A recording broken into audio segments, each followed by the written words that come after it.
Pride and Prejudice by Jane Austen, Chapter 4. When Jane and Elizabeth were alone, the former, who had been cautious in her praise of Mr. Bingley before, expressed to her sister just how very much she admired him. "He is just what a young man ought to be," said she. "Sensible, good-humoured, lively, and I never saw such happy manners, so much ease with such perfect good breeding." "He is also handsome," replied Elizabeth, "which a young man ought likewise to be if he possibly can. His character is thereby complete." "I was very much flattered by his asking me to dance a second time. I did not expect such a compliment." "Did not you? I did for you. But that is one great difference between us. Compliments always take you by surprise, and me never. What could be more natural than his asking you again? He could not help seeing that you were about 5 times as pretty as every other woman in the room. No thanks to his gallantry for that. Well, he certainly is very agreeable, and I give you leave to like him. You have liked many a stupider person." "Dear Lizzie!" "Oh, you are a great deal too apt, you know, to like people in general. You never see a fault in anybody. All the world are good and agreeable in your eyes. I never heard you speak ill of a human being in your life." "I would not wish to be hasty in censuring anyone, but I always speak what I think." "I know you do, and it is that which makes the wonder. With your good sense, to be so honestly blind to the follies and nonsense of others. Affectation of candour is common enough. One meets with it everywhere. But to be candid without ostentation or design, to take the good of everybody's character and make it still better, and say nothing of the bad, belongs to you alone. And so you like this man's sisters too, do you? Their manners are not equal to his." "Certainly not, at first. But they are very pleasing women when you converse with them. Miss Bingley is to live with her brother and keep his house, and I am much mistaken if we shall not find a very charming neighbour in her." Elizabeth listened in silence, but was not convinced.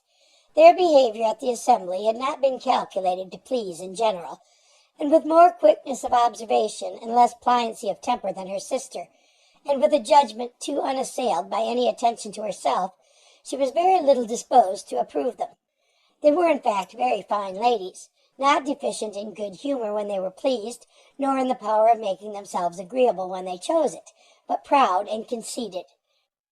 They were rather handsome, had been educated in one of the first private seminaries in town, had a fortune of £20,000, were in the habit of spending more than they ought, and of associating with people of rank, and were therefore in every respect entitled to think well of themselves and meanly of others. They were of a respectable family in the north of England, a circumstance more deeply impressed on their memories than that their brother's fortune and their own had been acquired by trade.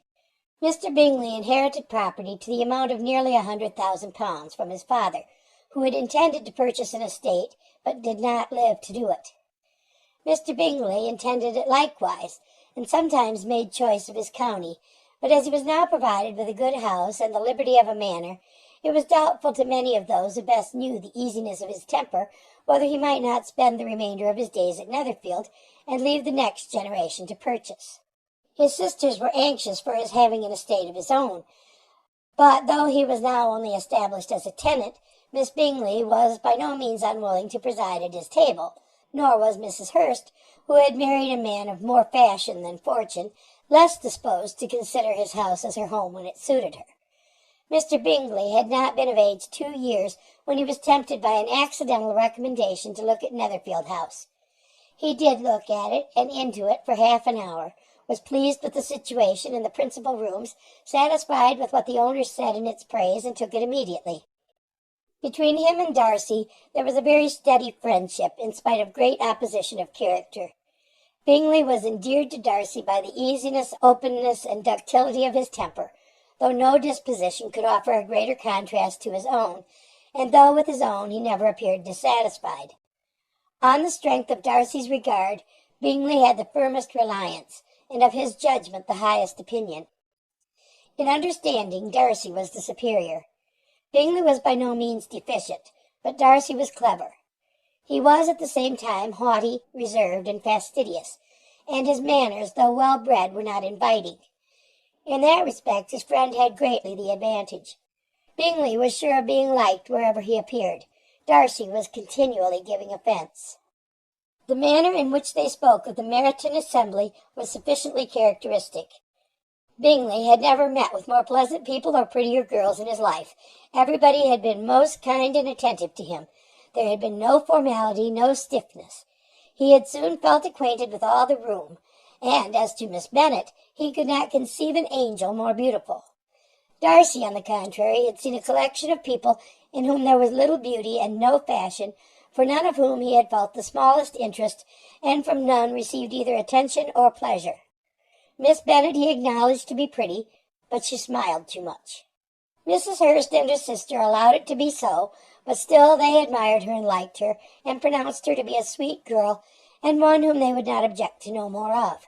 Miss Bennet was therefore established as a sweet girl, and their brother felt authorized by such commendation to think of her as he chose. End of chapter 4.